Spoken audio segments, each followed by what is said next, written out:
Monseigneur, bonjour. Bonjour, monsieur le professionnel des médias. Le jubilé passé. Monseigneur, quel a été le message que vous avez fait passer aux chrétiens du diocèse du Parakou? Le message de l'Église ne varie pas.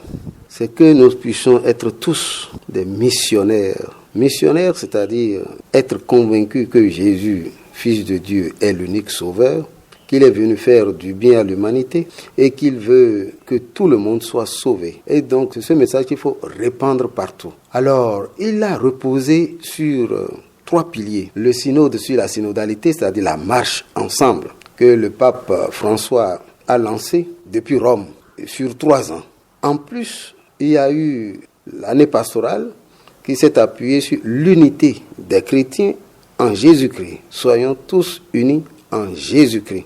Et enfin, il y a l'ouverture de l'année sainte. L'année sainte, c'est pour que nous devenions davantage des saints, que nous puissions nous convertir, changer nos cœurs pour être ardents à faire le bien. En un mot, c'est l'imitation de Jésus-Christ. Voilà le grand message qui a été monnayé sous diverses formes. Monseigneur, pendant que nous étions à la célébration du jubilé d'évangélisation, ici à Parakou, on célébrait le vaudou au plan national. Monseigneur, quelle est votre lecture de cette initiative? Merci beaucoup. Moi, je n'ai jamais utilisé le mot vaudou parce que ça prête à confusion. Ça donne l'impression que nous célébrons des divinités qui sont dépassées. Moi, je préfère parler plutôt des cultures endogènes. Et vous savez qu'en Afrique, c'est difficile souvent de séparer la culture de la pratique religieuse. Et d'un côté, moi, je promeus fortement nos cultures endogènes, qui sont chargées de sagesse, de force, de tradition, d'appui pour l'éducation aujourd'hui et demain. Et pendant que nous célébrions donc les 80 ans d'évangélisation, j'ai fait ressortir cela, que toutes les cultures doivent être nettoyées. Jésus a été le premier à nettoyer la culture des Juifs, en disant par exemple, vos anciens vous ont dit, mais moi je vous dis. Vos anciens ont dit, œil pour œil, dent pour dent. Moi je dis, celui qui te frappe sur la joue droite, vous présentez la joue gauche. Les enfants étaient considérés comme moins que rien. Jésus vient et nous dit, non, le royaume des cieux appartient aux enfants. Les lépreux, on ne pouvait pas les toucher, sinon on devenait impur.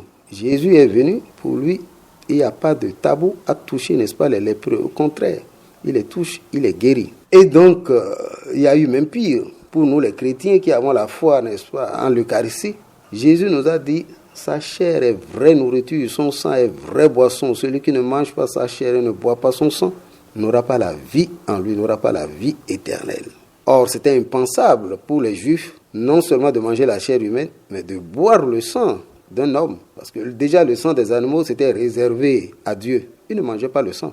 Et Jésus vient dire non, que son sang est vraie boisson. Bon, évidemment, il ne s'agit pas du sang matériel, du sang physique, mais du sang glorieux qui donne vie. Bref, Jésus a déconstruit beaucoup de choses dans sa propre religion, dans sa propre culture. Comme pour nous dire, c'est ce que lui nous dit, c'est plus valable que nos cultures. Et il a osé dire, le ciel et la terre passeront, mes paroles ne passeront pas. C'est pour nous convaincre qu'aucun sage humain sur terre ne pourra jamais corriger ce que lui il a dit. Et pour bien prouver sa divinité, quand il a été enseveli, 3 jours après, il est ressuscité. Les disciples ont eu des difficultés à le reconnaître, mais cela s'est imposé par la foi. Et ils ont été les premiers, n'est-ce pas, à l'annoncer un peu partout. Voilà donc, moi, mon regard sur la célébration des cultures endogènes. Moi, ça m'a arrangé, enfin, ça nous arrange. Qu'on ait 3 jours, qu'on ait tout un week-end pour célébrer les 80 ans, et chaque année, ce sera pour célébrer Notre-Dame de Komigéa. Alors, ailleurs, on parlera de Vaudou Days, mais nous, on parlera de Komigéa Days, ou Notre-Dame de Komigéa Days. Quelque part, ça nous arrange pour célébrer la victoire de cette maman du ciel et de la terre qui ne veut que le salut des hommes parce qu'elle veut aider son fils à sauver le monde. Et je suis heureux de voir que les chrétiens comme les non-chrétiens se retrouvent facilement au sanctuaire marial Notre-Dame de Komigéa pour prier. Non seulement ce jour-là, mais aussi en dehors de ces jours-là. Donc c'est un lieu qui unit chrétiens et non-chrétiens, chrétiens de la ville et non-chrétiens de la ville, chrétiens des périphéries et non-chrétiens des périphéries. C'est vraiment un centre que la Vierge Marie est en train de promouvoir. Monseigneur, nous sommes à l'orée d'une nouvelle année. Quels sont vos vœux à l'endroit des fidèles chrétiens, du peuple béninois et du gouvernement? Alors, le premier vœu que j'ai souhaité au peuple qui m'est confié et qui pourrait concerner tout le monde, c'est la paix. Très souvent, on dit la santé d'abord. J'ai dit attention, la paix est au-dessus de la santé. Parce que quelqu'un qui est en bonne santé et qui donne des coups de poing à tout le monde, c'est pas bien. Ça veut dire qu'il n'a pas la paix à l'intérieur de lui-même. Quelqu'un qui est en bonne santé et qui en veut à tout le monde, ou qui insulte tout le monde, c'est pas bien. Mais celui qui est en paix, la paix du cœur, la sérénité mentale, la paix de l'esprit, la paix psychique, il donne la paix autour de lui. Il n'est en guerre contre personne et il ne veut pas la guerre autour de lui. Le Bénin, c'est vrai, officiellement depuis Béhanzin, depuis que les Français ont attaqué Béhanzin, nous ne connaissons pas de guerre. Ce phénomène de guerre, nous ne le connaissons pas. Mais cela ne veut pas dire qu'il n'y a pas de violence. Violence dans les mêmes familles, violence dans les divers groupes, violence avec les collègues de travail, violence entre ethnies ou même dans la même ethnie. Bref, les violences sont partout. Et n'oublions pas qu'à nos frontières, on tue nos militaires. Nos militaires aussi tuent certainement des rebelles. C'est pas bien. Cela parce qu'il n'y a pas la paix. Et donc, le premier vœu, c'est qu'il y ait la paix partout. Que ce soit pour les rebelles, que ce soit, je ne sais pas comment ils appellent les rebelles ou les terroristes, que ce soit pour les Béninois. Ce n'est pas seulement un affrontement entre les militaires et puis les terroristes. Les populations en souffrent. Les populations ne savent de quel côté se mettre. Parce que les terroristes voudraient que les populations soient de leur côté. Nous voulons que les populations soient du côté de l'armée béninoise. Bref, c'est très compliqué. Et nous ne pouvons pas être indifférents à cette absence de paix. Et donc, nous prions pour que le Seigneur nous aide à trouver les solutions le plus tôt possible pour dialoguer. Parce que c'est souvent un manque de dialogue, un déficit de dialogue, un refus de dialogue. C'est souvent ça qui amène les guerres, les violences. Et donc, le premier but vraiment, c'est la paix. Après, bien sûr, si on a la paix et qu'on n'a pas la santé, on ne peut pas travailler. Et donc, il faut souhaiter la santé à tout le monde. Et j'ajouterai la santé d'abord par l'alimentation saine.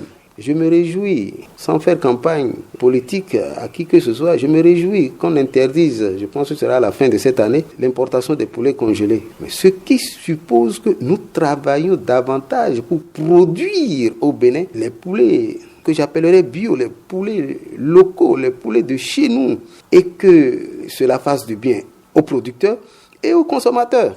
Et donc la santé naturelle, la santé par les plantes, plus que la santé par les produits chimiques qui laissent toujours des effets secondaires dans le corps. Paix, santé. Et le troisième vœu que je formule, c'est qu'il y ait plus d'amour entre nous. Nord, sud, parents, enfants, est, ouest, qu'il y ait plus d'amour. Parce que c'est là où il y a l'amour qu'il y a l'unité. Je vous ai dit qu'on a lancé l'année pastorale avec ce vœu d'être davantage unis. Mais pour être unis, il faut s'aimer. Là où on ne s'aime pas, on ne peut pas être unis. À moins que, ce soit un semblant d'unité. Mais dès qu'on a obtenu ce qu'on voulait, on redevient des ennemis. L'unité repose vraiment sur l'amour. Aimer jusqu'au bout. Aimer même son ennemi. C'est Jésus qui nous le demande. Tout simplement parce que quand tu aimes ton ennemi, toi-même tu es en paix dans ton cœur. Et tu peux le convertir. Parce que l'ennemi qui est violent, l'ennemi qui te sort des paroles méchantes, c'est qu'il n'a pas la paix du cœur. Alors si tu lui souris, s'il voit qu'il reçoit de toi le bonheur, mais cela peut le changer. C'est leur manière au fait de réclamer l'affection. Celui qui est violent, il réclame qu'on s'occupe de lui. C'est comme un enfant. Quand un enfant crie, un enfant pleure, c'est qu'il a besoin de quelque chose. Les hommes, c'est la même chose. Vous rentrez chez quelqu'un, le chien aboie. Parce qu'il a peur. Il a peur de celui qui est rentré. Quand c'est le propriétaire de la maison, il n'aboie pas. Donc, le violent, il a un problème.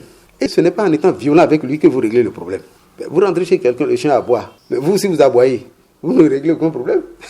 Lui, le chien est dans sa nature. Et toi, ce n'est pas ta nature d'aboyer. Donc, ta nature, c'est plutôt d'essayer de l'apaiser ou d'appeler au secours le propriétaire pour qu'il apaise le chien. Donc, l'amour, l'amour, l'amour. Et Jésus nous a dit, c'est son premier commandement. Aimer, aimer, aimer, mais dans la vérité. C'est parce qu'il y a trop de mensonges que les couples ne tiennent pas longtemps. Aimer dans la vérité. Amour et vérité, ça va ensemble depuis l'Ancien Testament. Aujourd'hui, il y a trop de mensonges. Merci.